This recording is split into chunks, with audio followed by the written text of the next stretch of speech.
Empezamos. Buenas tardes, lo primero. En esta cuarta sesión del seminario que estamos haciendo sobre el arte y la lógica de la dominación en Baruch de Spinoza, traemos la tarea de comentar los capítulos 6 y 7 del Tractatus Politicus. Si recuerdan, en las anteriores, en los cinco primeros capítulos que hemos visto, Spinoza lo que hace es que estructura la base de la teoría política general del imperio. Eso le da pie para, a partir del capítulo 6, poder entrar en el análisis de los tipos de imperio que se dan realmente en las agrupaciones que los humanos hacemos.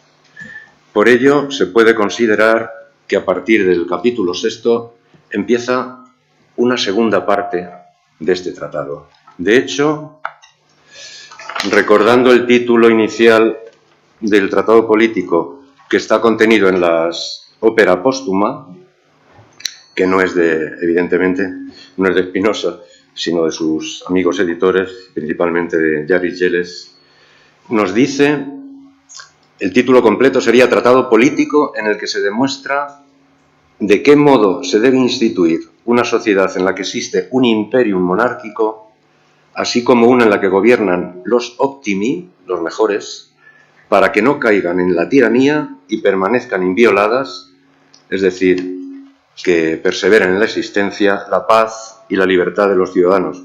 Si nos damos cuenta, este título solo se refiere precisamente a la segunda parte del tratado político, excepto la parte del imperio democrático que simplemente la inicia Spinoza. No le da tiempo a continuarla porque fallece enseguida.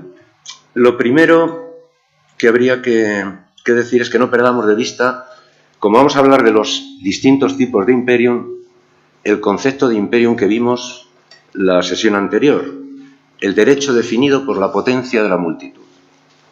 Es decir, el imperium es la máquina de dominación. Independientemente de que todos sus mecanismos estén mejor o peor compuestos y que estén mejor o peor engrasados, así será el funcionamiento de ese imperio.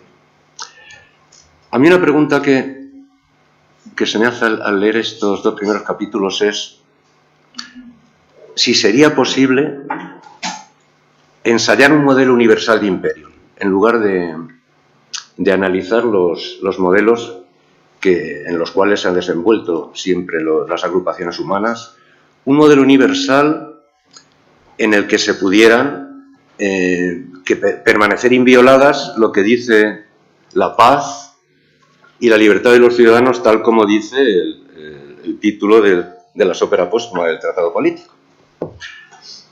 Y para ello vamos a remitirnos directamente al referente que Spinoza tiene fundamental para la teoría política, que es Maquiavelo. Año 1506, del 13 al 21 de septiembre, Maquiavelo se encuentra en Perugia. Maquiavelo en estas fechas es el secretario de la segunda Cancillería de la República Florentina. Es un ministro. Al año siguiente, según consta por aquí, en el 1507, directamente, toma también el cargo de secretario del Consejo de los Dieci di Balia, a cuyo cargo estaba el control de toda la diplomacia y la dirección de la guerra. Y además recibiría el cargo de secretario de los 9 de la milicia, el organismo encargado de efectuar el reclutamiento y la organización de la milicia ciudadana para garantizar la defensa. Todo esto, Maquiavelo desde el 1498 hasta el 1512, en el que retornan los Medici por el desastre que hace Florencia con la Liga Santa contra Francia, etc. 14 años Maquiavelo dedicado directamente a tener una relación con los más grandes de Europa en ese momento y tiene un gran conocimiento de lo que es la condición humana. Pues bien, a Soderini la carta esta comienza diciéndole: ciascuno secondo lo ingenio e fantasía sua si goberna. Es decir, cada cual se gobierna según su ingenio y fantasía. Y puesto que, por otro lado, los tiempos son cambiantes y los órdenes de las cosas son diversos, cada uno comprueba de qué manera sus deseos se cumplen conforme a su voluntad. Y así sucede que es feliz aquel que ajusta su modo de proceder al del tempo, es decir, aquel que ajusta su modo de proceder a la red causal determinativa del ritmo y de la estructura de la realidad, y que por el contrario es infeliz aquel que desajusta sus acciones respecto del tempo, del tiempo y del orden de las cosas. A lo que Spinoza añadiría, como viene añadiendo en todos sus escritos, que lo que se mantiene invariable en los hombres, tanto a nivel individual como a nivel colectivo de las necesarias relaciones establecidas entre los hombres, es la perseverancia en la opinión o la imaginación y no en la razón. Es decir, que lo que permanece constante en las actuaciones de los hombres es la cuota de la fortuna. La cuota de la fortuna, que es esa inaprensible malla afectiva productora de imágenes y de fantasías y, por lo tanto, de conocimiento mutilado y confuso. Es más, en el prefacio del Tratado Teológico Político, Spinoza dice: sé que la constancia del vulgo es la contumacia, y que no se guía por la razón, sino que se deja arrastrar por los impulsos, tanto para alabar como para vituperar. No es de extrañar que Spinoza pudiera suscribir lo que Maquiavelo le está contando a Soderini, y le continúa en la carta. Leemos un poco más.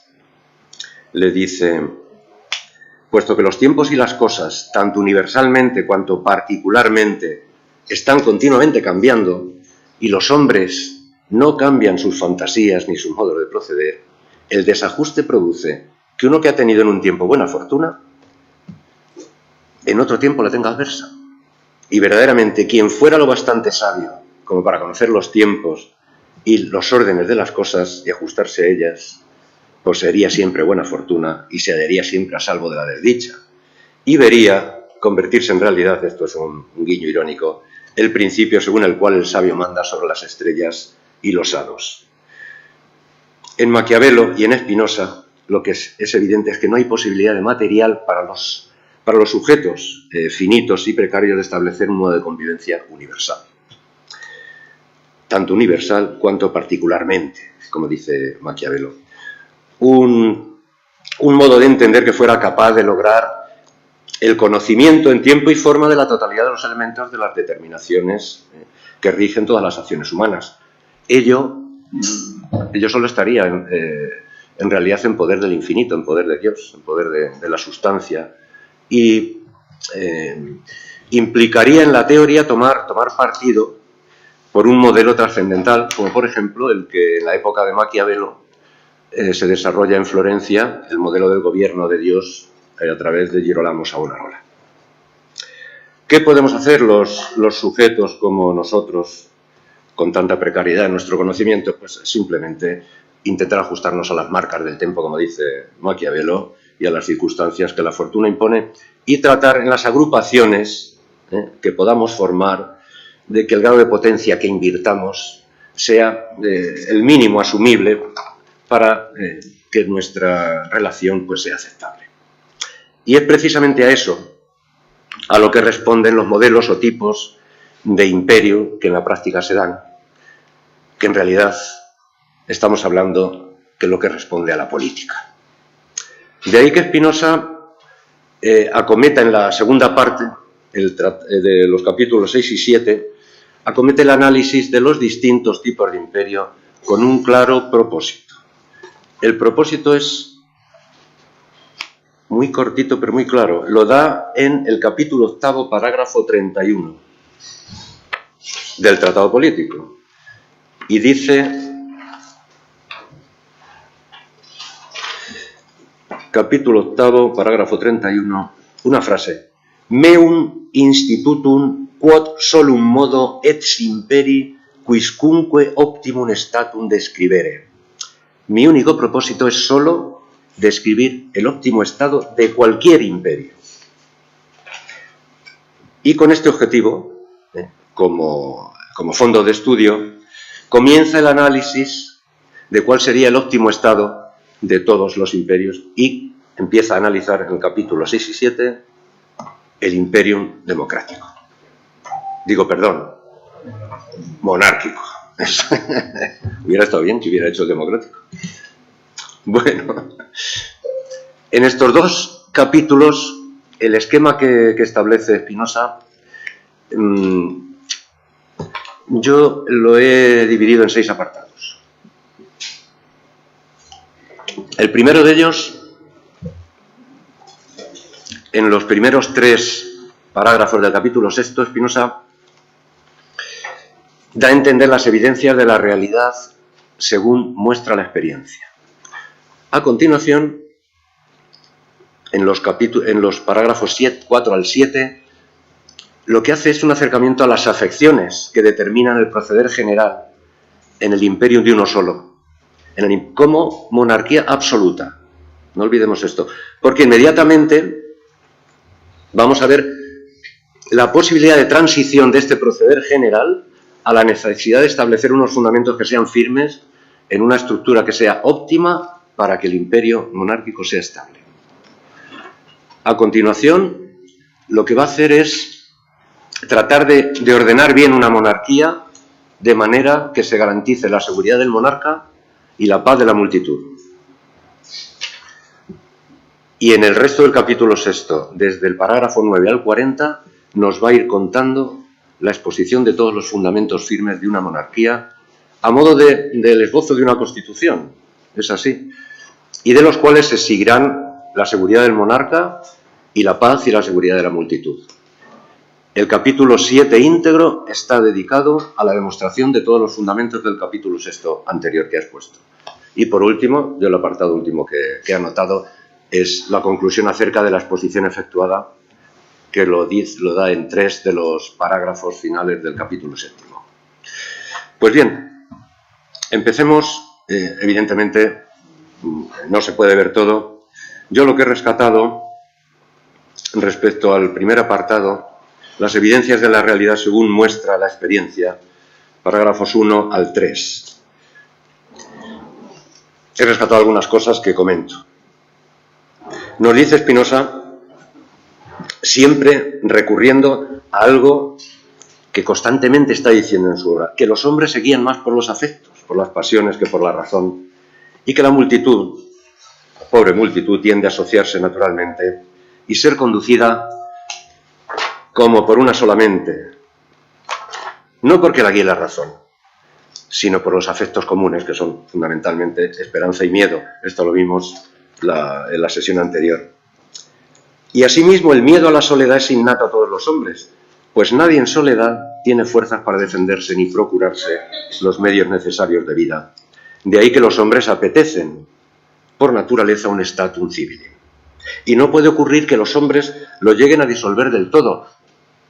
En cualquiera de los casos, lo que harán es simplemente cambiar esa forma de organización. Y añade al final, ya en el parágrafo 3, algo que es muy importante. Si la naturaleza humana estuviese constituida de manera que los hombres desearan sobre todo lo que les es más útil, no haría falta ningún arte para lograr la concordia y la fidelidad. Evidente. Sin embargo, ojo, como la naturaleza humana está constituida de modo muy distinto, es necesario establecer de tal forma el imperium de manera que todos los hombres, tanto los que gobiernan como los que son gobernados, quieran o no quieran, hagan lo que exige el bienestar común. Es decir, que todos, por propia iniciativa, por fuerza o por necesidad, sean coaccionados, constreñidos, forzados a vivir según el dictamen de la razón. Esto no es un capricho, es que solo se puede lograr la concordia y la fidelidad viviendo según el dictamen de la razón, es decir, teniendo elementos comunes. Lo cual se conseguirá si se ordenan de tal manera, finaliza Spinoza, los asuntos del imperi, que nada de lo que corresponda al bienestar común se confíe totalmente a la buena fe de nadie. Lo que está definiendo Spinoza, y como vimos la sesión anterior, es el imperium como artificio, el imperium como un reloj absoluto. No puede depender un sistema de dominio de la voluntad de nadie. Tiene que funcionar automáticamente. ¿Por qué? Porque ¿qué es la buena fe? ¿Qué es la mala fe? ¿Qué es los buenos sentimientos, los malos sentimientos, el bien o el mal? Eso solo se predica de la apetencia del que lo hace, de la gente, ¿no? Ya nos decía Spinoza en el escolio de la proposición novena de la parte tercera de la ética, como lo tengo aquí, no lo tengo que mirar,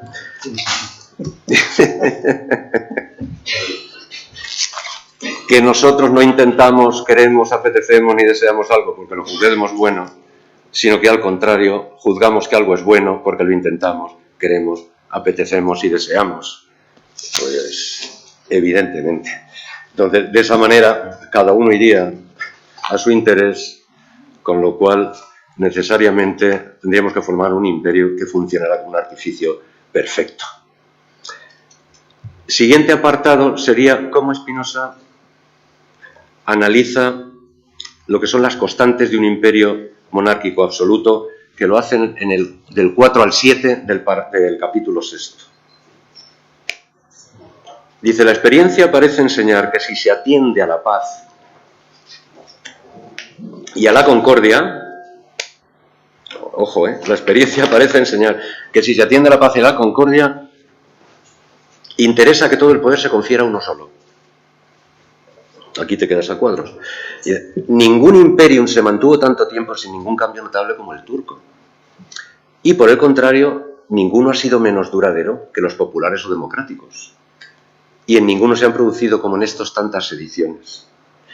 Claro, que si hay que llamar paz a la esclavitud, la barbarie y la soledad, nada hay más miserable para los hombres que la paz. No es por lo tanto, nos dice en el 6.4, a la paz, sino a la servidumbre, a la que interesa que se transfiera todo el poder a uno solo.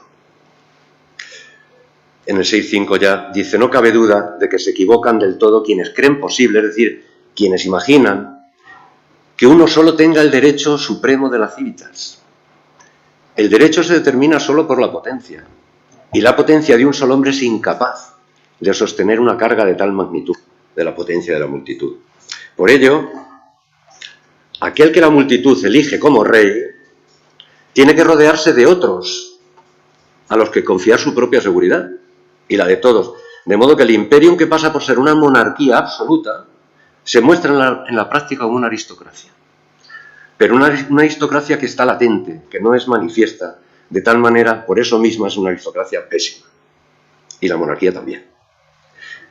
Además, nos añade en el 6.6, una civitas siempre corre más peligro por causa de sus ciudadanos que por sus enemigos. Esto es algo que también es obvio. Pues es raro encontrar hombres buenos. Yo ignoro si esto es un guiño a Maquiavelo, pero lo que es cierto es que sí que nos evoca el comienzo de el capítulo 15 de De Principatibus, de los principados, que luego, como es una obra póstuma, que la editaron 4 años después de la muerte de Maquiavelo, le pusieron El Príncipe. Entonces, aquí, en el capítulo 15 de Principatibus, dice Maquiavelo, en relación a esto con lo de los hombres buenos.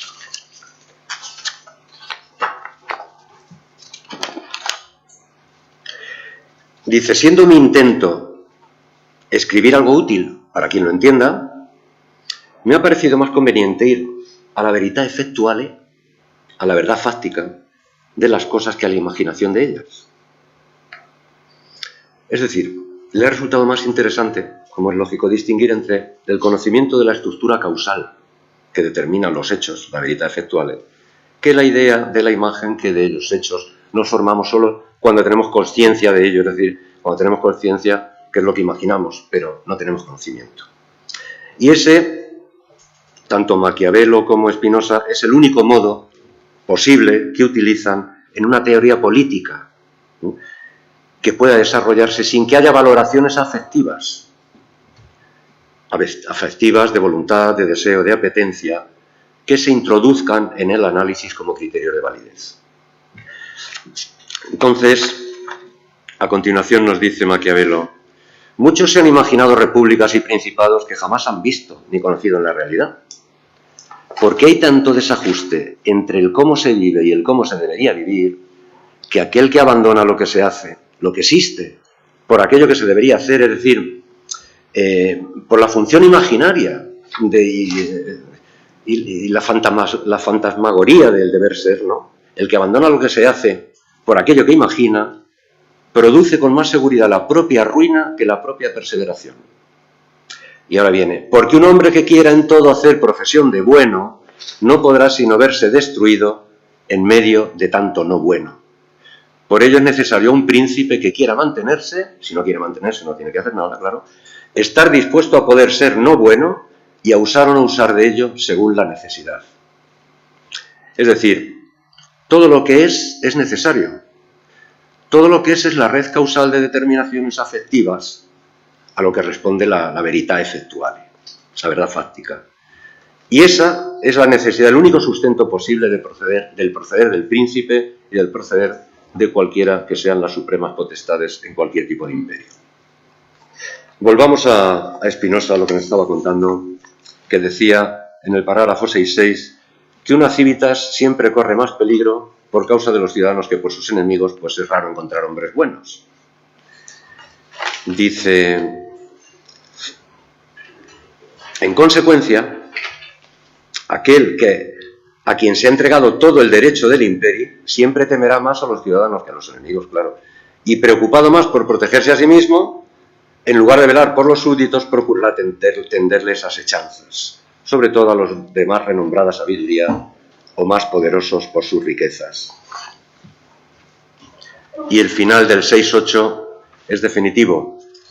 Precisamente porque la potencia de un solo hombre es incapaz de sostener una carga de tal magnitud, es decir, toda la potencia de la multitud, el rey se ajusta tanto menos a su propio derecho, el rey, con características de absoluto, de monarquía absoluta, y la condición de los súbditos será tanto más miserable cuanto se le haya transferido de manera más absoluta todo el derecho de las civitas.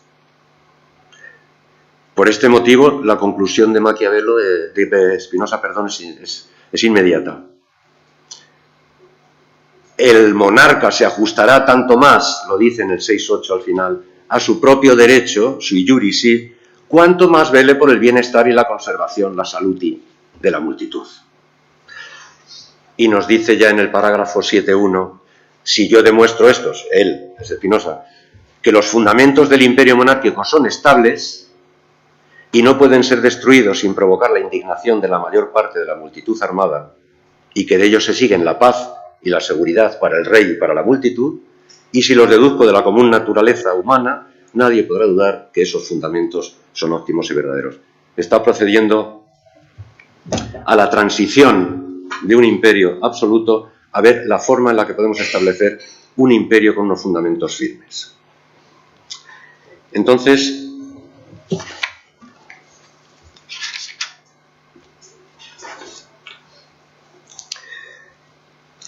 ahora bien, ¿qué hay que tener en cuenta al establecer los fundamentos firmes de un imperio monárquico? Y de cualquier imperio en este caso, pero también del monárquico. Dice en el apartado 7.2, es necesario tener muy en cuenta, en primer lugar, los afectos humanos, como constantemente repite. Y no es suficiente haber mostrado qué conviene hacer, sino ante todo, cómo se puede lograr que los hombres ya se guíen por los afectos, ya por la razón, tengan derechos efectivos y firmes. Y esto es muy importante. Pues si los derechos del imperio o la libertad pública solo reposa en el frágil soporte de las leyes, no solo no tendrán los ciudadanos ninguna seguridad de garantizar esa libertad, sino que ésta tenderá a su destrucción. En 7.2. La legislación, como ya hemos visto en estos días, la legislación es un juego. La legislación por sí sola no garantiza ni la paz ni la seguridad del Estado. Las leyes están legitimadas en el propio acto de hacerlas en el propio ejercicio del poder y toman su forma como el derecho, directamente, que es lo mismo, del deseo de quien las promueve. Y Spinoza añade que las leyes carecen de validez por sí solas. Lo dice esto en el apartado 19 del capítulo 8. Lo he traído aquí, aunque es de la siguiente sesión, porque encaja muy bien en lo que está diciendo, en esa transición. Capítulo 8, parágrafo 19, dice: las leyes carecen de validez por sí solas y se violan fácilmente cuando quienes pueden quebrantarlas son los mismos que deben defenderlas. Se violan fácilmente cuando quienes pueden quebrantarlas son los mismos que deben defenderlas. Evidentemente, ejemplos de esto, la historia está llena, y en la actualidad en España vivimos un ejemplo claro de ese quebrantamiento. Porque una cosa es cierta, dice Spinoza en el 7.2, que no hay condición más miserable para cualquier civitas, que la de la mejor de ellas cuando comienza su decadencia. Esto necesariamente, esto sí que nos evoca lo que comentaba en sus Ricordi Guicciardini, Francesco Guicciardini, el amigo de Spinoza, el diplomático, el amigo de Maquiavelo. ¡Qué taco! Está universal. Exactamente, diplomático y político florentino. En el Ricordi, recogido como Ricordi 189, que dice así: las ciudades, los estados y los reinos todos son mortales. Toda cosa, bien sea por naturaleza o por accidente, acaba y se extingue en algún momento. Sin embargo, un ciudadano que se encuentra ante el final de su patria, más que dolerse de la desgracia de aquella y llamarla desafortunada, ha de lamentar la suya propia, porque a la patria le ha acontecido aquello que en cualquier caso habría de acontecerle. Pero la desgracia es la de aquellos a los que les ha tocado nacer en el tiempo en el cual va a producirse tal infortunio. En los parágrafos 9 al 40, como he dicho, Spinoza va a exponer los principales fundamentos del imperio monárquico que tengan capacidad suficiente como para que perseveren la existencia. 9 al 40 del 6. Del 9 al 40 del 6.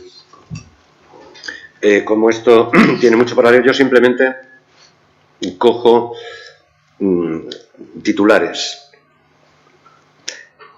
El imperio monárquico, el cimiento del imperio monárquico para Spinoza son las familias. Las familias. Pues todos los ciudadanos se encuentran distribuidos en familias. Los nacidos de cada una de ellas son los que cuentan como ciudadanos, excluyendo los que hayan cometido delitos, también los muti, los mudos, los besani, los dementes, los famuli, los criados que vivan de un oficio servil. Es decir, la ciudadanía y la multitud son diferentes en este imperio monárquico que inicialmente establece Spinoza.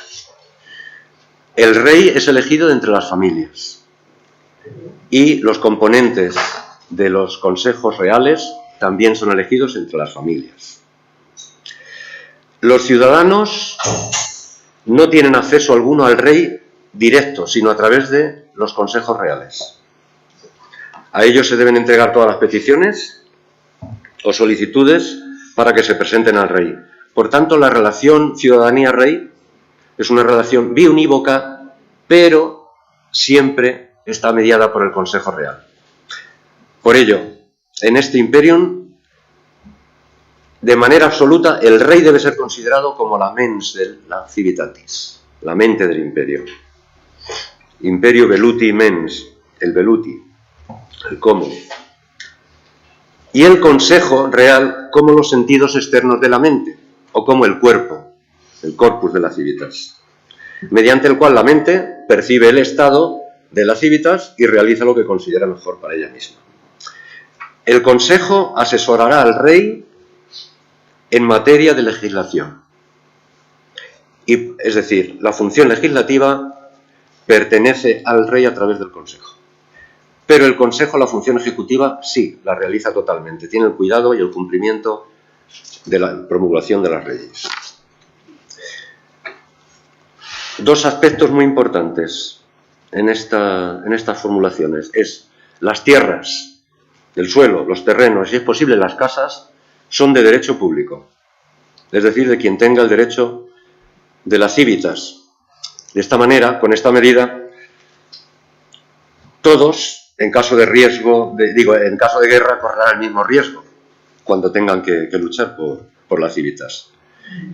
Porque los únicos constituyentes de las milicias son los ciudadanos, sin excepción ninguna, y nadie más. En tiempo de paz no se paga ni un duro a las soldadas, a las milicias, y en tiempo de guerra solo las dietas correspondientes a aquellos que dejan de percibirlas porque viven de su trabajo cotidiano. El imperio, naturalmente, es indivisible y, en cuanto al ámbito público de la religión, no se fija derecho alguno sobre las diferentes creencias, tan solo, excepto para aquellas que sean sediciosas y que destruyan los fundamentos de la civitatis. Muy bien. El capítulo 7, como he dicho, pasamos a la parte quinta ya, va a demostrar todos los fundamentos del imperio monárquico, todos los cuyas cabeceras he leído. Naturalmente no me da tiempo en esta introducción a meterme en todos ellos, y solo quisiera comentar el parágrafo 725, en un aspecto que después sacaremos más en detalle. Parágrafo 725, por dos razones. Porque habla de la elección del rey y de la sucesión del rey. Porque habla de la elección de la mens de la civitatis y habla de la sucesión de eso. ¿Qué es lo que ocurre? En la tercera o cuarta línea, dice Spinoza, las primeras ya la veremos después, en cuanto a mi afirmación de que el primogénito del rey es por derecho el sucesor de su padre, esto lo he escrito en el parágrafo 37 del capítulo 6, que el primogénito del rey es por derecho el sucesor de su padre. Dice, en cuanto a esa afirmación que él hace en ese parágrafo, o la otra, de que si el rey no ha tenido hijos debe sucederle el pariente consanguíneo más próximo, que la había hecho la afirmación en el parágrafo 38 del capítulo 6, dice Spinoza, es evidente que la elección del rey, al realizarla la multitud, debe ser si fieri potes, es decir, en la medida de lo posible, eterna. ¿Qué quiere decir con la eternidad aquí Spinoza? Es decir, que la relación potencial multitud-monarca, porque la elección del rey la realiza la multitud, es de las familias de la multitud donde se elige al rey, que esa relación potencial entre la multitud y el rey debe permanecer, si se quiere, que permanezca el imperio, claro. Si no se quiere, pues no hay continuidad, pues nada. Independientemente de que vayan desapareciendo el rey y todos los componentes de la multitud. Es decir, lo que es perecedero en esta relación son los componentes de la relación, pero no es la relación en sí lo que es perecedero. Porque si hablamos de la perseverancia en la existencia, eso es lo que tiene que ser eterno. No me quiero meter en berenjenales fuertes, pero sí hay que hablar de qué es el concepto de eternidad en Spinoza, y me voy a referir al escolio de la proposición 29 de la parte quinta.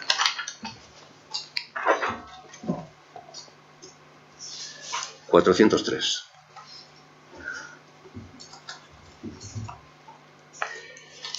En su demostración ya nos anuncia Spinoza, la eternidad no puede explicarse por la duración. Y va al escolio y dice, concebimos las cosas como actuales de dos maneras. O bien en cuanto concebimos que existen con relación a un tiempo y lugar determinados, el rey, la multitud, o bien en cuanto concebimos que están contenidas en Dios y se siguen unas de otras en virtud de la necesidad de la naturaleza divina. Es decir, en cuanto concebimos que están contenidas en la red causal determinativa de todo. Y añade Spinoza, ahora bien, las que se conciben como verdaderas o reales de esta segunda manera, en cuanto las concebimos que están contenidas en esa red causal determinativa, las concebimos desde la perspectiva de la eternidad. Y sus ideas implican la eterna e infinita esencia de la sustancia de Dios. La eternidad, pues, no puede explicarse por la duración porque la eternidad es el no tiempo. Hay un ejemplo que Spinoza utiliza, el que más utiliza de todo, es el triángulo. El concepto del triángulo es muy sencillo, pero es muy claro. Un triángulo, polígono de 3 lados, que forman 3 ángulos. Nosotros podemos pintar un triángulo 14 o 500.000. Siempre que tengamos en mente, pintemos, borremos, siempre que tengamos la idea de un triángulo, siempre sabemos que los 3 ángulos de un triángulo valen 180 grados, 2 rectos, independientemente de que exista el triángulo o que no exista. Esa noción, ese concepto, en el triángulo es eterno. Lo mismo que es eterno, por ejemplo, el axioma de la parte cuarta de la ética. En la naturaleza no se da una cosa singular sin que se dé otra más potente y más fuerte. Dada una cosa cualquiera, se da otra por la cual aquella puede ser destruida. Eso es independientemente de que exista, que existamos o que no existamos. Siempre que se da una cosa singular, que es una cosa finita, heterodeterminada, va a ocurrir eso, porque está dentro de la red causal de determinaciones infinitas, la potencia total. Pues vuelvo, después de esta incursión. Dice que la elección del rey, 725, al realizarla a la multitud debe ser, si fieri potes en la medida de lo posible, eterna. ¿Por qué? Pues que de otro modo se hará necesario que el poder del imperio se traslade con frecuencia a la multitud, y en ese caso supondrá un cambio radical y por lo mismo sumamente peligroso, porque el imperio establecido se destruye.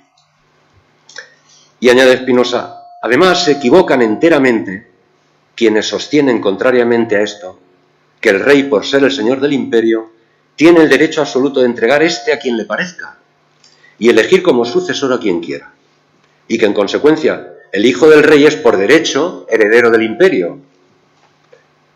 Añade Spinoza, la voluntad del rey solo tiene fuerza de derecho mientras tenga en sus manos la espada, el derecho de la civitas, que en realidad es la voluntad de la propia multitud, o de su parte más fuerte, ya que el derecho del imperio está definido por su sola potencia.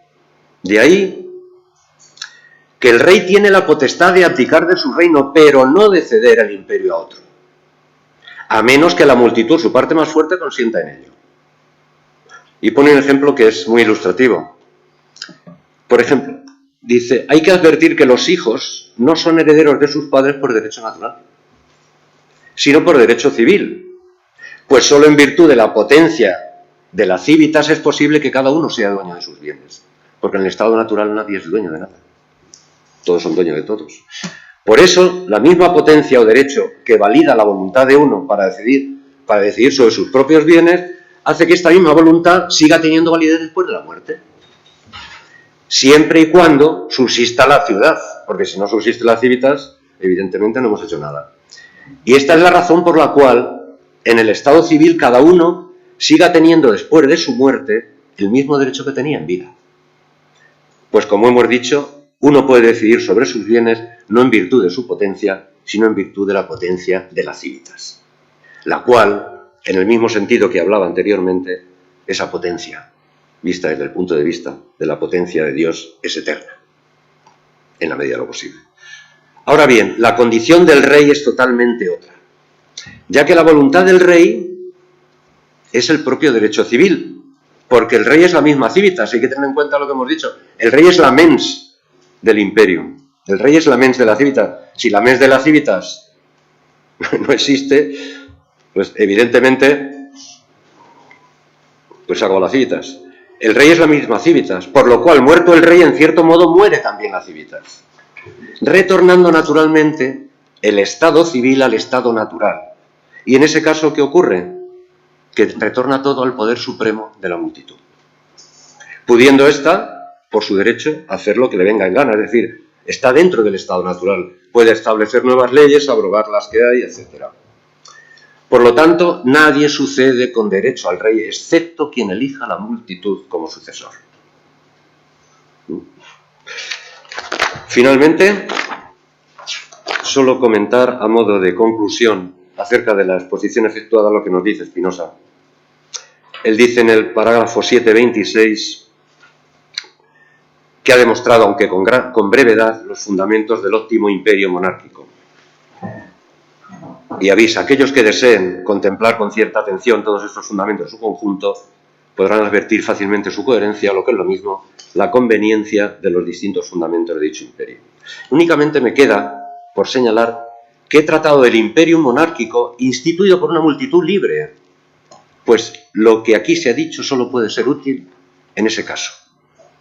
Y a lo anterior agrega en el parágrafo 730 que aunque ningún imperio en general, que yo sepa, que él sepa, ha sido constituido según todas las condiciones que hemos señalado, podemos sin embargo mostrar por la propia experiencia, si atendemos a las causas de la conservación del imperio, un imperio que no sea bárbaro, así como a las de su destrucción, que esta estructura es la óptima para un imperio monárquico.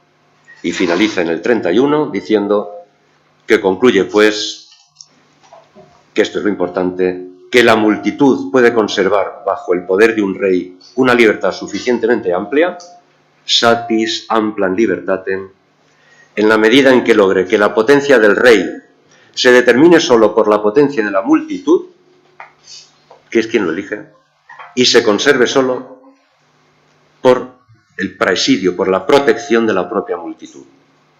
Tal ha sido la única regla que he seguido al establecer los fundamentos del imperio monárquico. Me habré pasado el tiempo, yo termino aquí mi intervención inicial. No sé qué hora es.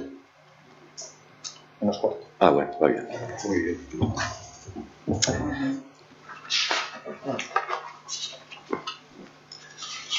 Eso que comentabas antes. Bueno, ustedes dirán.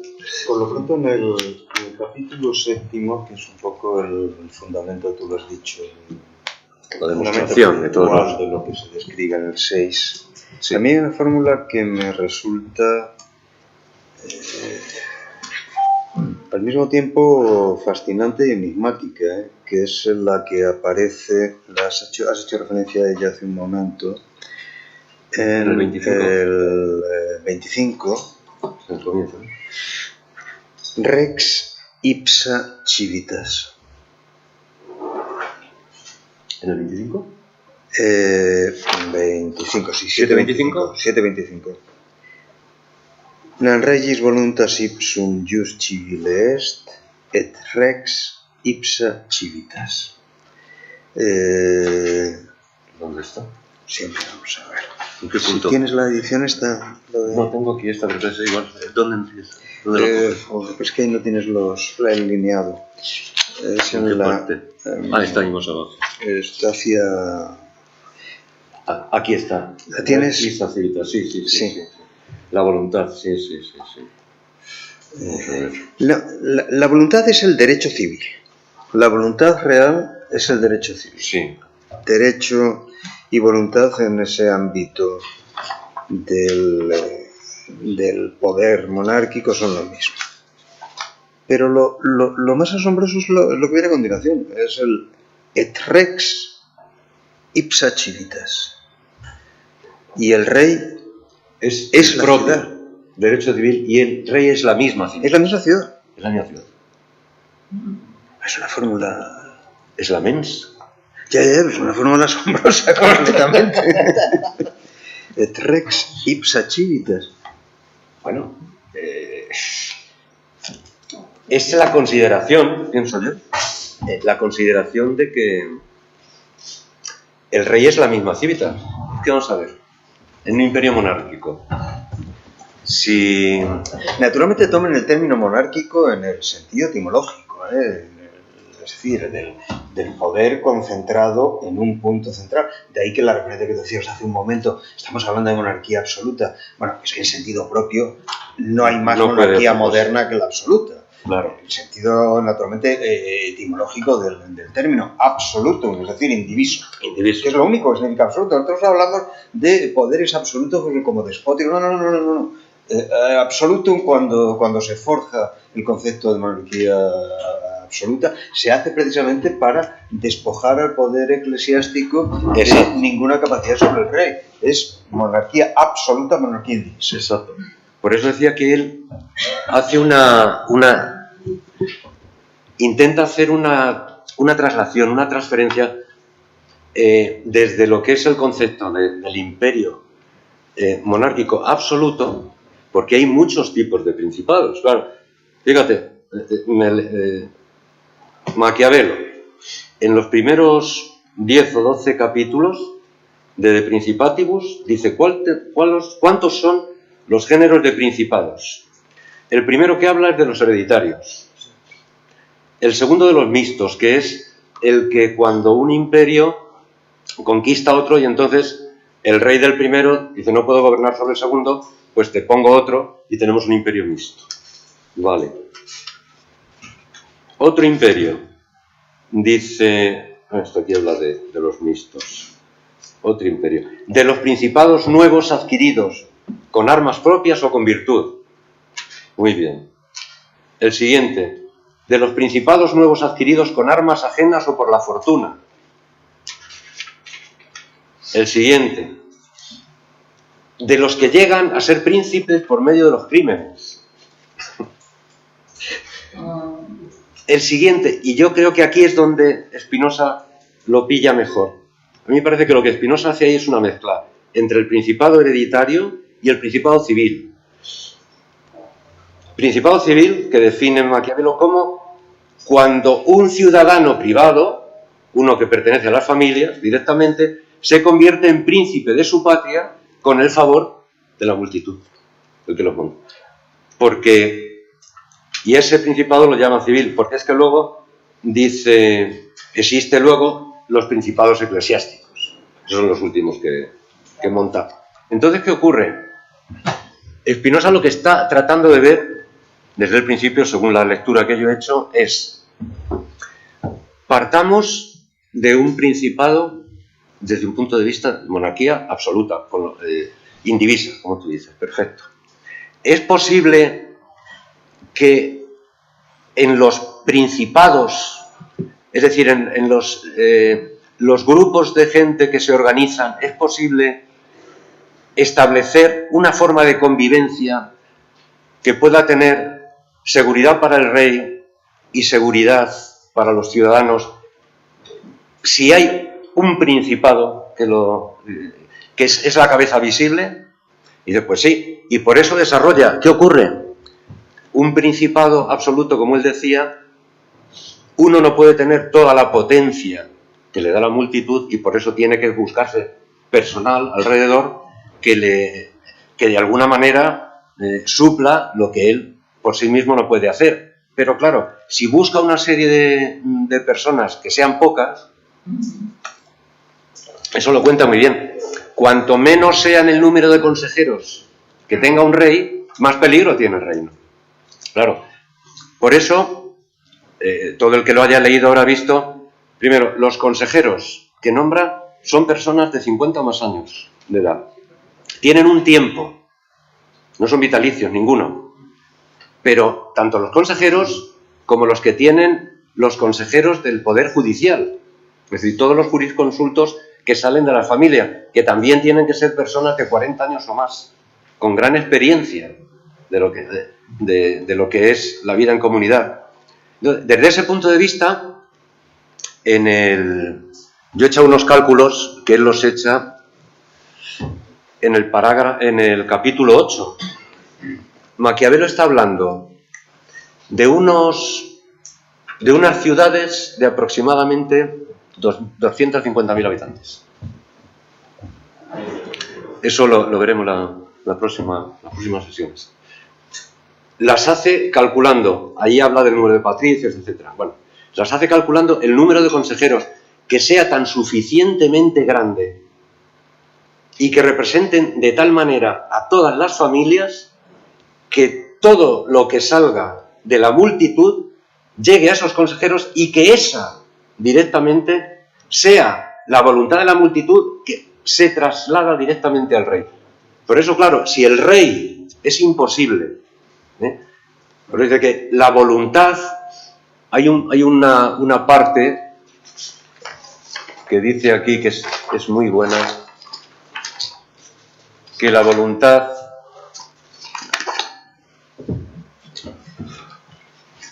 que todo debe dirigirse por la voluntad del rey, pero que no toda voluntad del rey es derecho. ¿Qué ocurre?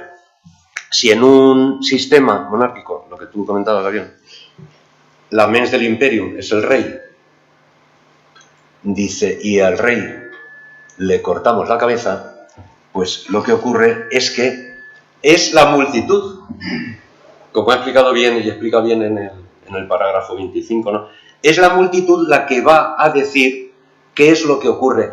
No porque el rey tenga un heredero que sea estupendo o que sea un idiota, resulta que tiene que pasar a suceder al rey. Eso sí, solo sí, la multitud lo consiente. Esa es la diferencia. Y por eso el rey es la civilidad. Bueno, si no entiendo bien. Pero yo creo que también se juega todo un poco en lo imaginario, ¿no? De alguna forma, ya a estas alturas vemos que todas las, sobre todo a partir de este capítulo, vemos que todas las categorías en realidad remiten a la aristocracia, quiere decir, porque la monarquía está aquí de alguna manera definida como una aristocracia, no como una monarquía absoluta, sino como una monarquía, primero, que ha sido elegida por la multitud, lo cual ya es bastante extraño, ¿no? Que diga que la multitud libremente elige al rey. Luego veremos que hay una diferencia con la aristocracia. En la aristocracia son los patricios los que se eligen a sí mismos, no es la multitud la que elige. Pero de alguna forma yo creo que está jugando con que las categorías son imaginarias. Entonces, cuando dice que el rey es la propia ciudad, es que la multitud debe estar absolutamente identificada con su rey, pero que en realidad no es que sea la propia ciudad, sino que todo se juega en el aspecto imaginario. Y luego yo creo que hay un elemento que... Beluti, como siempre, ¿cómo? Sí. Y luego hay un elemento que... Aquí no parece Beluti. Ya lo sé. No. Pero es una ciudad. La frase. No es trampa que me Y luego hay otro elemento no es como si. que es la diferencia entre estabilidad y seguridad. O sea, él dice para que la monarquía sea estable. Sí. No para que la monarquía sea segura y viva en paz, sino para que sea estable. Yo creo que hay una diferencia importante entre lo que es un régimen monárquico estable, como él pone el ejemplo de los turcos o el de los hebreos, pero eso no significa que sea un régimen seguro para la multitud y que garantice la paz. O sea, la estabilidad, o sea, la identificación del rey con la ciudad garantiza la estabilidad, pero no garantiza la paz y la seguridad a los súbditos. Bueno, entre otras cosas porque, cuidado, hay que tener muy a la vista la definición de la paz en 6.4. Sí. La paz, tal y como lo hemos dicho ya, no consiste en la ausencia de guerra, sino en la unión de los ánimos, La concordia. es decir, en la concordia. Cuidado, porque además en otro pasaje, que no me equivoco, es de los que tienes que analizar tú, justamente lo que se habla es de la desdicha de un pueblo que no es capaz de tomar las armas por sí mismo. Claro, es que cuando decía ahora Fernando lo de categorías imaginarias, categorías cuyo contenido es imaginario. Es la distinción que hace Vidal Peña en su obra sobre Spinoza, que él distingue entre noético y noemático. Es sencillamente que categorías cuyo contenido es imaginario, sin embargo, son formalmente, digamos, no imaginarias. Es decir, son necesarias, dicho de otro modo. Con lo que comentabas tú. El rey es una función operativa que desempeña. Es una función, es decir, tiene eficacia no en tanto los individuos concretos que desempeñan esa función, que es lo que la cita fundamental de este apartado, de este capítulo que ha mencionado Alberto, cuando dice aquello de que no puede dejarse a la buena fe de nadie el ejercicio del poder. Porque el ejercicio del poder no obedece a buen animal fe. El ejercicio del poder obedece a una eficacia técnica, digamos, y artesanal. Ahora bien, esa eficacia técnica y artesanal requiere de determinados contextos, y es ahí donde yo veo digamos, la necesidad de esa mente única o esa sola mente de la multitud, que es un coágulo de afectos comunes. Es decir, de una identificación. Y lo que se da es una identificación en contextos históricos concretos entre la multitud y el rey. No en tanto que funcionario que ejerce que desempeña un papel político y por lo tanto técnico, sino en tanto que imagen. Entonces, esa imagen, en efecto, contenido imaginario, sin embargo, desempeña un papel material, digamos, real. De tal modo que el rey, la monarquía, será en efecto una oligarquía velada, pero cuyo velo, es decir, cuya pantalla o máscara, es la de un rey en el cual la multitud se identifica por cuestiones dinásticas, históricas o del orden que sea. Sí, por eso el empeño en que sea un estado indivisible y que sea hereditaria y que solamente la pueda ejercer el varón, que los hijos no se puedan casar con extranjeras, o sea, todos los condicionantes. Porque ese es el mecanismo de identificación de la multitud en determinados contextos, que remiten, yo creo, a estructuras antropológicas. Sí, claro. Y ahí sí quisiera indicar la corrección de traducción a la que os hacía referencia hace un momento, para quienes estén utilizando la traducción española, que todas están mal. La de Stock.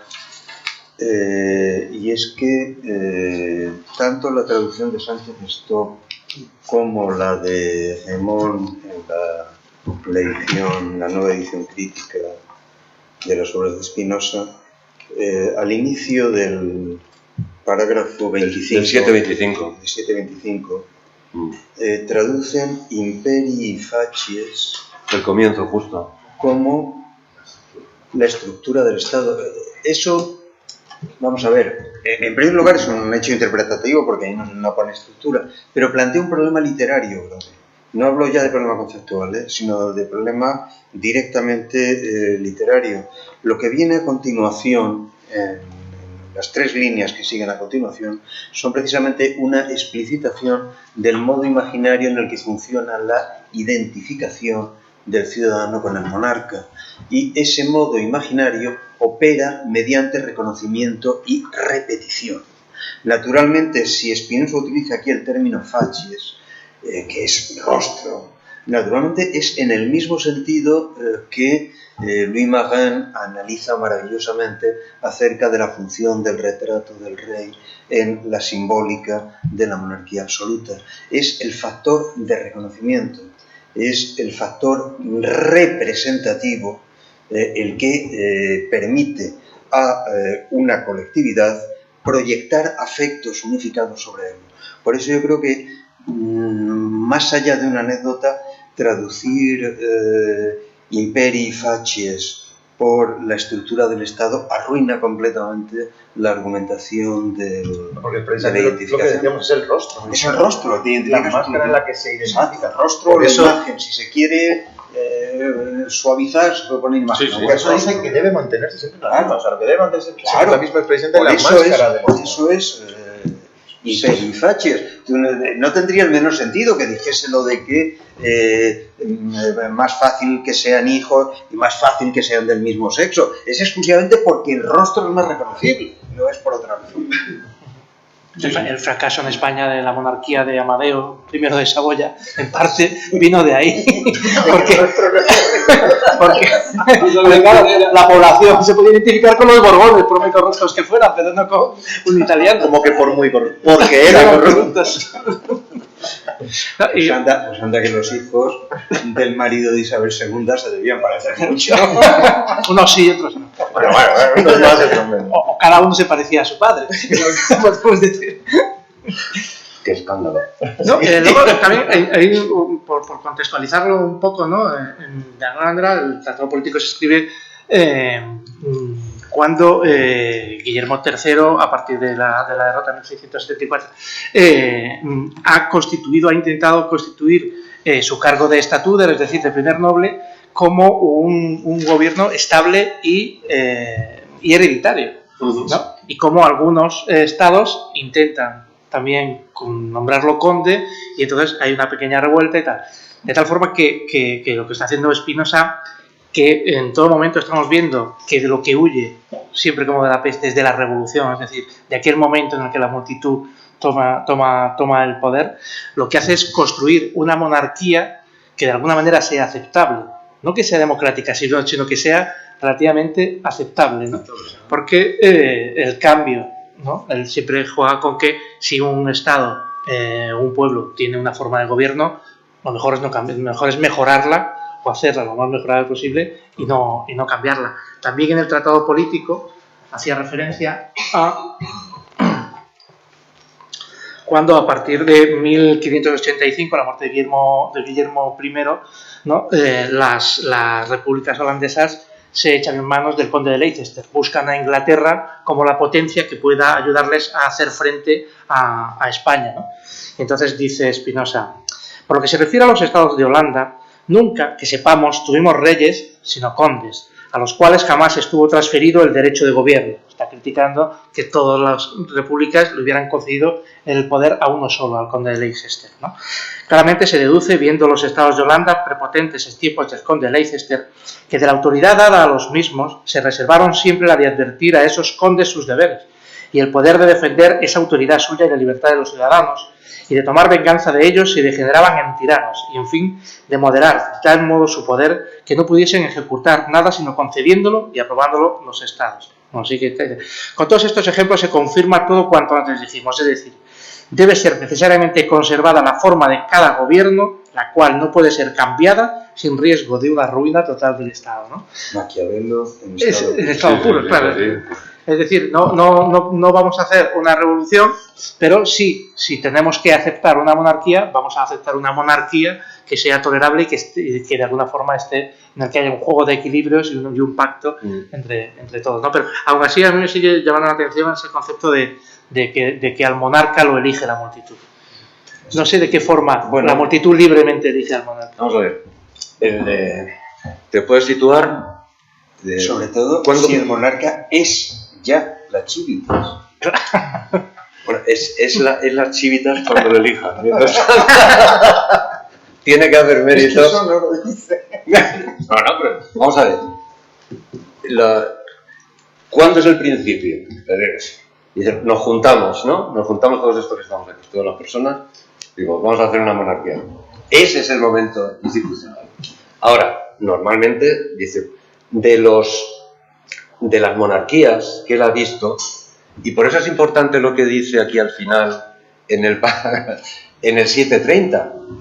Dice, aunque ningún imperio, no solo el monarquio, que yo sepa, ha sido constituido según todas las condiciones que hemos señalado, podemos, sin embargo, mostrar, por la propia experiencia, si atendemos a las causas de la conservación de cualquier imperio, que no sea bárbaro, claro, así como a las de su destrucción, que esta estructura es la óptima para un imperio monárquico. Es decir, todo esto que ha contado aquí, él sabe que eso no se da.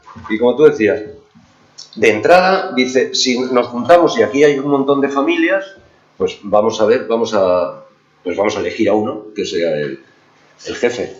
Ahora, ¿qué ocurre? Te ponemos ahí, como muy bien estabais diciendo, tú vas a ser la cara, tú vas a ser la representación de todo, pero vas a estar controlado. Es decir, no vas a ser un imperio como monárquico absoluto. Eso es el matiz que yo veo en las explicaciones que da aquí en relación al imperio monárquico. No quiere decir que esto que él explica sea el mejor sistema dentro de la convivencia entre las personas, ¿no? Evidentemente, para él, el mejor es el sistema democrático, y además de él ha hablado en el teológico político. Aquí no le da tiempo prácticamente a hablar nada, ¿no? Es la mejor monarquía. Claro. Está dentro de lo del monárquico, y la mejor monarquía, atendiendo a esto, es esta, la que él expone ahí a través de los consejos. Hay una diferencia entre el pacto y lo que debe ser. Lo que debe ser lo marca el Veluti del que hablamos otro día, ¿no? Es decir, cómo sí, te voy a poner en la razón, ¿no? Para mantener esto, cómo debería ser una monarquía que tuviese como efecto la seguridad de la propiedad de los ciudadanos y su libertad. Entonces, Está buscando el modelo mejor. Sí, sí, sí. Todo el tratado político transita en este ámbito metafórico, en el ámbito de la metáfora. Está partiendo de modelos clásicos, gobierno de uno, gobierno de los mejores, gobierno de todos, y dentro de esos modelos, de esos tres modelos que son clásicos de Polibio, bueno, que están en toda la tradición, dices, bueno, ¿cómo puedo pensar yo la mejor forma de monarquía, la mejor forma de aristocracia, la mejor forma de democracia para mantener? Para evitar que degenere. Sí, pero teniendo en cuenta que ya esas mismas referencias taxonómicas no es que sean metafóricas, es que son conceptos abstractos, son conceptos límites. Sí. Es decir, son plantillas teóricas. No hay monarquía. Es que lo que yo creo que Sí, pero es que no hay... que no hay monarquía en el sentido estricto etimológico del término. Bueno. Hay monarquía en el plano de lo imaginario. Por eso a mí o sea, yo creo que una de las claves del asunto puede estar en la diferencia entre la multitud y el vulgo. Hablo con respecto a la multitud, porque lo utiliza en sentido diferente. Porque cuando dice el Estado monárquico es aquel instituido por una multitud libre, por ser la única a la que todo esto puede ser útil, lo está diferenciando con, esto es en 726, Sí. lo está diferenciando claramente, creo yo, con el uso que le da la palabra vulgo en el parágrafo siguiente, en el 27, cuando dice que el vulgo no tiene moderación, que causa pavor si no lo tiene, se debe a que la libertad y la esclavitud no se mezclan fácilmente. Finalmente, la plebe no está diciendo multitud, está diciendo vulgo y plebe. Carece en absoluto de verdad y de juicio. Y a continuación dice que por eso hay que ocultarle los arcana imperios, los secretos del Estado, que no está capacitado para conocer. Entonces, no sé yo si se puede extrapolar, y sé que Gabriel me castigará duramente como debe por este anacronismo. Porque en efecto es un anacronismo, pero es como si Spinoza estuviera, digamos, planteando la distinción, la hipótesis de, digamos, de la condición de súbdito frente a la condición de ciudadano de las naciones políticas. La multitud sería considerado, digamos, el populus, en fin, la población, para ser más neutros, pero como dotados de derechos, aunque sea dentro de una monarquía, porque en efecto están eligiendo, digamos, consintiendo o identificándose con una monarquía, porque les es útil. Es decir, porque está gobernada dentro de los límites de la monarquía por la razón, como dicen en 6.3, ¿no? Cuando lo que decíamos antes, ¿no? Vivir según el dictamen de la razón, quieran o no quieran. Y ese mismo grupo de población puede ser considerado vulgo o plebe si, en fin, se entrega a las pasiones, a los afectos y acaba como, por ejemplo, con los de Witt en la referencia de historia que ya habíamos mencionado. Me da la impresión de que hay que, por lo menos, tomarse en serio la distinción que él está haciendo del concepto de multitud con el concepto de vulgo. Y que sí, que puede ser, obviamente, el mismo grupo de población, pero en función de las relaciones que se establece con el poder. Sí, es que eso es así. De hecho, ¿os acordáis que yo hice aquí un cuadro, que está por ahí, en el que Spinoza habla, en muchos casos, que no son coincidentes entre las nociones de multitud, plebe y vulgo. La multitud la menciona en el tratado político 69 veces, la plebe 25 y el vulgo 3. Los patricios, que son los aristocráticos, 113. Una barbaridad. ¿Qué ocurre? Es que en cada caso, por eso él hace tanto hincapié, y a mí me parece importante, en cada caso, de todo lo que está explicando, siempre está diciendo, ten en cuenta que estamos sometidos a los afectos. Es que todo lo que estoy hablando no es del grupo de gente que en realidad tienen claro que tienen que dirigirse por la razón. Es que eso nunca es así. Nunca. Lo que sí es cierto es que en cada uno de los casos, por ejemplo, cuando dice los ciudadanos son todos de las familias, pero no todos los componentes de las familias son ciudadanos. Porque hay algunos... ¿Por qué dice que los mudos no son no pueden ser ciudadanos. Eso yo sí que no lo entiendo. A no ser que a lo mejor en la milicia le digan coge el arma y el otro no se entere porque no oiga y le pegan un tiro y lo maten a mí. Por discapacitado, yo creo. O por No, disminuido. Es que, ya no es sé que cómo. también dice que eso tampoco. Sí. ¿No? Dice los mudos, Los discapacitados, los mudos. serviles, los que están... Sí, los criados. En realidad, los que no contribuyen Los que no son ciudadanos, es que... Claro. al fisco. Es que es así. Pero, perdona, Elvira, Mande. que fuese sin hacer una pregunta, habléis mucho de los antecedentes maquiavélicos de todo Spinoza, ¿no? Pero, ¿qué pasa con Hobbes? Con el modelo hobbesiano, que, vamos, te parece que haya es tenido en cuenta y que lo tiene muy presente, ¿no? Y sobre todo cuando habla un poco de incluso en estos capítulos de transferencia de poder, porque yo pensaba que no, pero es que también habla de transferencia de poder, o sea, en Spinoza también se da esta transferencia, ¿no? Que se produce seguramente bajo las dos grandes imágenes de las pantallas de las que hablaba Gabriel el primer día, ¿no? Es decir, el temor y la esperanza, es renuncia al presente y una transferencia clara, aunque no alienación total a lo mejor. Pero el modelo hobbesiano, el modelo del Leviatán, de la cesión al uno una vez que se constituye, no como ya se puede constituir, o bien como monarca absoluto, o bien como muerte absoluta, pero siempre hay una transferencia total, o sea, del ciudadano, y entonces se sujeta a ley a través de ese pacto, ¿no? Que, vamos, ¿cómo lo veis vosotros? Porque yo, vamos... Tú ves que lo... Es que lo que yo creo que no hay en Spinoza es pacto. Pacto nunca. Claro, Esa yo creo que la diferencia esencial con Hobbes. bueno, habla de pacto, ¿eh? No sé, el pacto de... Sí, pero tal y como yo lo entiendo, lo que plantea Hobbes como el pacto es una solución a una situación de guerra perpetua, digamos, ¿no? En Spinoza me parece a mí que el pacto, él claramente entiende el pacto como una ficción, como un ardid casi, que facilita como lubricante del ejercicio del poder en determinadas situaciones. No creo que sea ese el planteamiento de Hobbes. No, pero el planteamiento de Hobbes es el estado de naturaleza, es un estado de guerra del hombre contra el hombre, guerra constante. Entonces el estado civil nace a partir de que hay una alienación de potencia y una cesión de potencia a un soberano, uno, varios o todos, que impone una ley. Y entonces entras dentro de lo que es la ficción o el aparataje ficcional de la ley, que obliga. Pero es que, Raúl, eso se contrapone, yo creo, frontalmente con la formulación spinosiana que aparece en varias ocasiones, pero en este capítulo aparece bajo la forma regis gladius sine jus. El derecho del rey es la espada. Es decir, el poder político no se constituye mediante pacto, sino mediante imposición, mediante fuerza. Y es el equilibrio de las fuerzas, la compensación de las fuerzas, la que establece una determinada correlación política, pero no un pacto consciente. La consciencia es posterior. ¿Cómo decir? La cobertura imaginaria viene a dar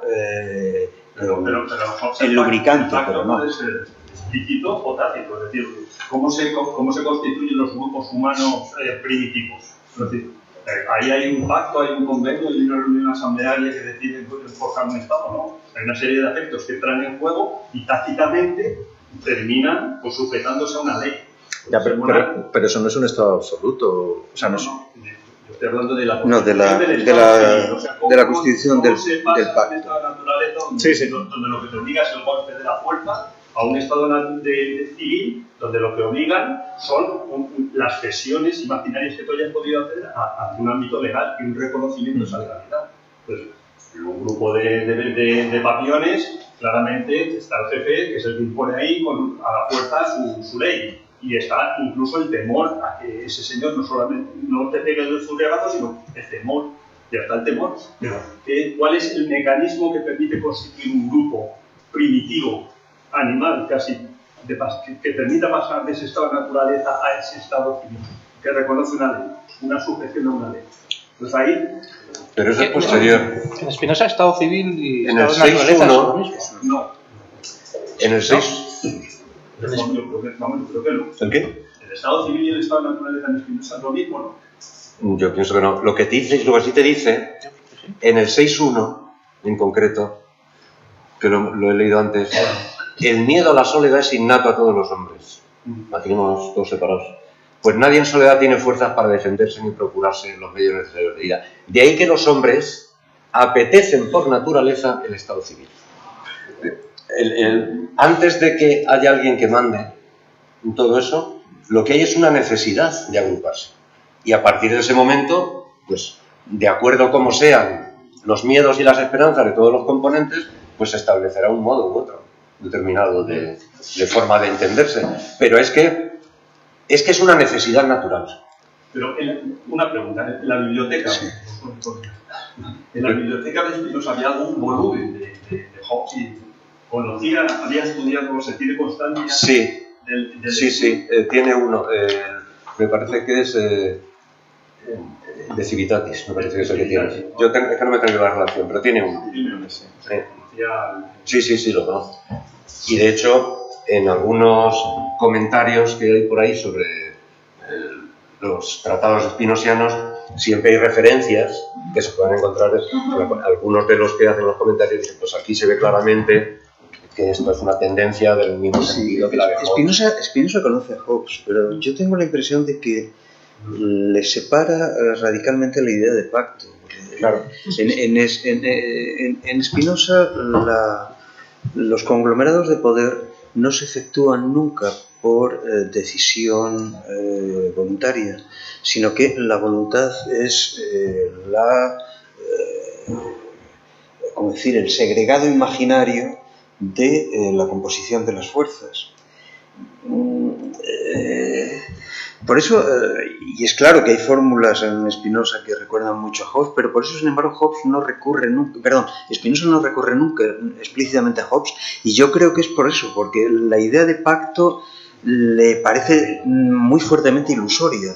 No se configuran espacios de poder en términos de decisión, sino en términos de necesidad, en términos pues, del mismo tipo de correlación determinativa que se generan en el ámbito de la física. Sí. Lo del el pasaje que citabas tú hace un momento del axioma de la parte cuarta de la ética,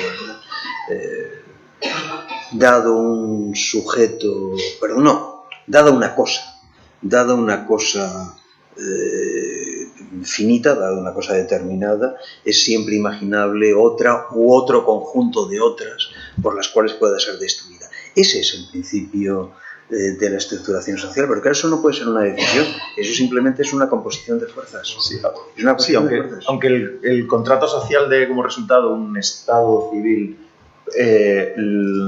da un estado civil por decisión, pongámoslo bajo comillas, pero por decisión de los contratantes, por mucho que esa decisión esté impulsada por el temor y la debilidad, digamos. Eso no es el esquema, yo creo, de una horda primitiva en la que sencillamente hay una imposición por vía sanguínea y, por supuesto, por coerción o ejercicio de la fuerza. Y es que fíjate lo explícito que es en el pasaje que citaba antes Alberto. En el 30. Hemos mostrado en los artículos 5 y 6 del capítulo 4 que no es el derecho civil, sino el derecho de guerra el que puede hacer que un rey sea privado de la potencia de dominar, o que los sujetos sean condenados a responder a su violencia mediante violencia. En realidad lo que se está describiendo son composiciones de fuerza. Mientras que en Hobbes el recurso al contrato social puede entenderse como un modo de legitimación de una monarquía absoluta, un sistema, digamos, despótico, por acumulación de esos derechos naturales o poderes cedidos por los individuos. Y yo creo que eso no puede decirse. Es que la voluntad nunca puede ser fundante en Spinoza. La voluntad es el efecto de un cruce de causalidades determinativas, por lo tanto no puede fundar nada. Es una diferencia más ontológica, ¿no?, que política. Claro. Sí. Y mientras que, claro, es que Hobbes, por mucho que juegue con la metáfora, la decisión del pacto es voluntaria, es la voluntad la que está en la base. En Spinoza todo recurso a la voluntad es mistificatorio, empezando naturalmente por el concepto de voluntad divina. Por eso recuerdas la fórmula de voluntas Dei, la voluntad de Dios es el manicomio de los ignorantes. De los siglos, sí. De asilo, ¿no? Sí, es el manicomio. Sí. De los ignorantes. Es que no hay manera de conciliar, y además eso es lo que asusta en su momento a Spinoza, es el rechazo de la voluntad, del carácter fundante de la voluntad, porque a fin de cuentas el Dios de la tradición cristiana es esencialmente voluntad. Si tú quitas el factor fundante de la voluntad, destruyes absolutamente no solo toda la teología política, destruyes toda la teología de la fe cristiana. Es quitarle el rostro al imperio, en este caso aplicado a la teología. Eso es lo que no es operativo en esos, bueno, ni en esos contextos yo diría que ninguno. Sí, de hecho, uno de a mí me parece, de las proposiciones más interesantes y más difíciles, es la de la proposición 49 de la parte segunda de la Ética. Segunda 49. Página 185. Que es la proposición que habla de la voluntad. La 48 también. Lo que pasa es que todo lo que estabais diciendo, aquí lo dice Spinoza claramente, la voluntad y el entendimiento es uno y lo mismo. Es exactamente igual. La voluntad lo único que te dice es la capacidad que tenemos los humanos de afirmar o negar algo de una cosa que pensamos que pertenece a la naturaleza de esa cosa. Nada más. Es una forma de pensar que en sí mismo no es nada, ¿no? Y la 48. Y la 48. No hay en el alma, no hay en la mente ninguna voluntad libre, absoluta o libre, sino que la mente está determinada a querer esto o aquello por una causa. Si es que el querer no es nunca libre en Spinoza. Cuando hablamos, por eso hemos insistido tantas veces en que libre arbitrio en Spinoza es una contradicción en los términos. Se puede hablar de libertad y entonces hay que analizarla como, en sentido fuerte, como autodeterminación, es decir, como red completa de las determinaciones, y en sentido parcial como conocimiento del punto nodal que se ocupa dentro de la red de las determinaciones. Pero cuando se habla de voluntad ya no se habla de libertad. Lo que se habla es de un encierro en las determinaciones que se desdobla en una imaginación distorsionadora. Cuando yo digo que mi voluntad es libre, lo único que estoy diciendo es que ignoro qué es lo que mueve mi voluntad. Sí, y no solo eso, es que... Sí, es una ficción. Es una ficción completamente. Por eso En más de un autor cristiano también incluso claro. San Agustín habla de... Hombre, claro.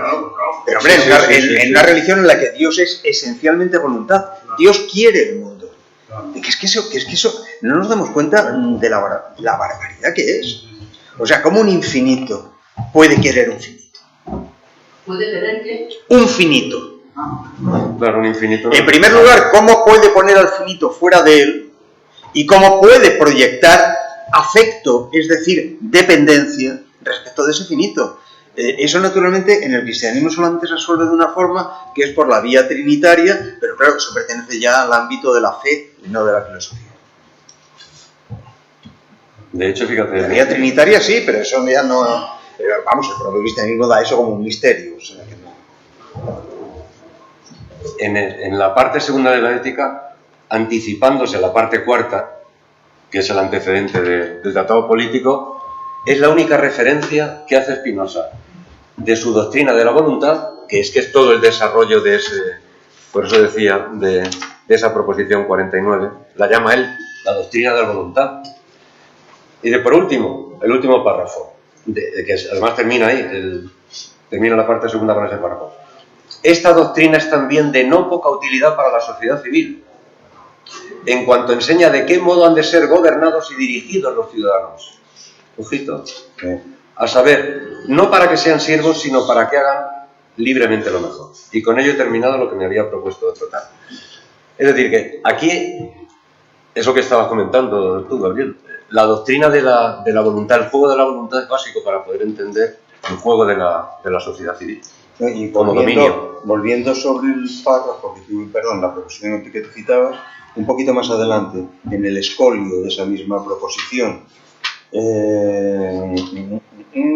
advierto a los lectores que distingan cuidadosamente entre la idea, o sea, un concepto del alma, y las imágenes de cosas que imaginamos.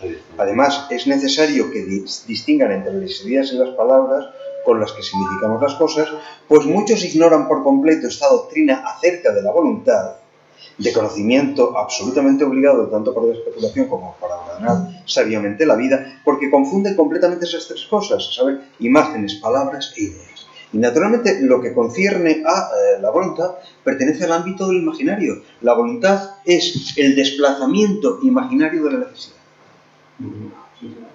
Es la fórmula de, creo que es Genócrates, que cita Jaeger en Paideia. Sí. El vulgo hace por coacción lo que el sabio hace por convicción. Exacto. ¿Alguna cosita más? Yo solo plantearía una dos cosas Sí. menor. Spinoza, en el texto que habéis leído, habla de los pueblos libres frente a los pueblos esclavos. ¿Cómo conceptualizamos los pueblos libres? ¿Cómo se conceptualizan? Claro, los pueblos libres, si no hay libertad, o sea... No, lo que no hay es libre arbitrio. Bueno, pero ¿a qué está llamando libre? ¿A qué está llamando libre frente al esclavo? Se llama libertad en Spinoza al conocimiento de los vectores causales que inciden sobre el nudo determinativo que se dice a sí mismo libre. Sí, pero... No, pero me refiero como pueblo. Sí, no, En igual, el sentido político. Él dice que hace una distinción en el Tratado Teológico Político. Yo no diría pueblo. Es más, no es un término que, No, yo creo que no. que él no usa. Yo creo que ni lo usa. ¿No? Yo hablaría de multitud, en el sentido que decíamos antes. Él en el Tratado Teológico Político hace una distinción, digamos, muy técnica, pero bastante operativa. Él lo que dice es que, porque ahí es donde se juega, digamos, la libertad en sentido, diríamos, político, ¿no? Él dice que el súbdito es el que está sometido a la ley cuando la ley, o el que ejerce la ley, gobierna para su propio interés, no para el interés de la multitud. Una multitud es libre, es decir, diríamos nosotros, que tiene la condición de ciudadano y no de súbdito, cuando obedece la ley, pero la ley está orientada al bien común. Esa es la diferencia técnica entre súbdito y ciudadano. Como kantiano. Más algo. Pero también la... No kantiana, yo diría, porque lo que decíamos antes, no opera ahí ni una razón dictada por la conciencia, ¿no? Lo de la ley exterior fuera de mí, la ley interior, la ley moral en mi interior. No está operando eso. Es sencillamente una relación entre dos elementos estructurales de la composición de la sociedad. Una relación que es básicamente de conocimiento, porque para Spinoza la libertad de una cosa finita solamente puede ser el conocimiento de sus determinaciones. El hombre libre no deja de estar sometido a la ley de la gravedad, pero sabe lo que conviene que haga si no quiere pegarse un batacazo. Y precisamente lo que distingue, pues probablemente el pasaje más salvaje que haya escrito Spinoza es el párrafo final de la Ética, en el que justamente distingue al hombre libre del siervo, al sabio del ignorante. Probablemente no se ha hecho jamás una descripción tan brutal de ignorante. Pues el ignorante, aparte de ser zarandeado de muchos modos por las causas exteriores y de no poseer jamás el verdadero contento de ánimo, vive además casi inconsciente de sí mismo, de Dios y de las cosas, y tan pronto como deja de padecer, es a lo que me refiero, y tan pronto como deja de padecer, deja también de ser. Un pueblo siervo es el pueblo que se complace en el padecimiento. Un pueblo libre es el que conoce sus padecimientos y por lo tanto puede potenciar su ser oponiéndose a ellos. Pero nunca suprimir totalmente los padecimientos. Para eso tendría que ser infinito y eso... Sí, pero a lo que hace referencia Spinoza en 7.26, cuando has leído tú que dice Spinoza, aquí me estoy refiriendo a las monarquías que se forman libremente. Entonces ahí sí que la diferencia de las monarquías que no son libres, o sea, de los estados que no son libres, que son aquellos que han sido sometidos por otros países. Eso es. O sea, que dice que esto vale para aquellos estados, para aquellos estados que se están gobernando, se están dando una forma de estado o quieren mejorar su forma de estado.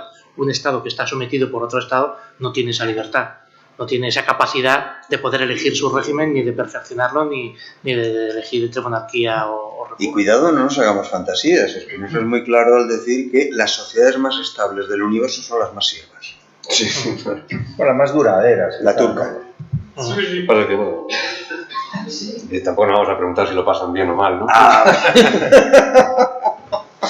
Bueno, me parece que nos hemos consumido la hora, ¿no? ¿Hemos pasado? Consumidor no. ¿No? Hemos ganado. Todo consumo es No hemos productivo. padecido mucho. Todo consumo es productivo.